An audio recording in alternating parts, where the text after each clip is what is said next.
யாரும் இல்லாம தனிமையாய் மாற்றப்பட்ட பொழுது, வெறுமையாய் மாற்றப்பட்ட பொழுது, ஆமென் ஸ்தோத்திரம், யாரும் இல்லாம சோதனைக்குள்ளாய் தள்ளப்பட்ட பொழுது, அனாதை போல நீங்கள் ஆமென் ஸ்தோத்திரம், யாரும் பேசுறதுக்கு கூட இல்ல, யாரும் போன் பண்றதுக்கு கூட இல்ல, யாரும் உதவி செய்யறதுக்கு கூட இல்ல, யாரும் என்னை தேற்றுறதுக்கு இல்ல என்று சொல்லி நீங்க கணக்கு நிற்கும் பொழுது, ஆமென், ஒருவர் உங்களுக்காக ஆமென் பரிந்து பேசுகிற, உங்களை நேசிக்கிற, உங்க மேல அன்பு செலுத்துகிற, ஆமென், உங்களை சுமக்கிற ஒரு கத்தாதி கர்த்தர் இருக்கிறார். கரங்களை உயர்த்தி அவருக்கு மகிமை செலுத்துகிறேன். ஹalleluya.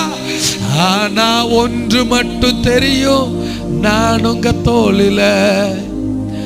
ஆனா ஒன்று மட்டும் தெரியும், நான் உங்க தோளில.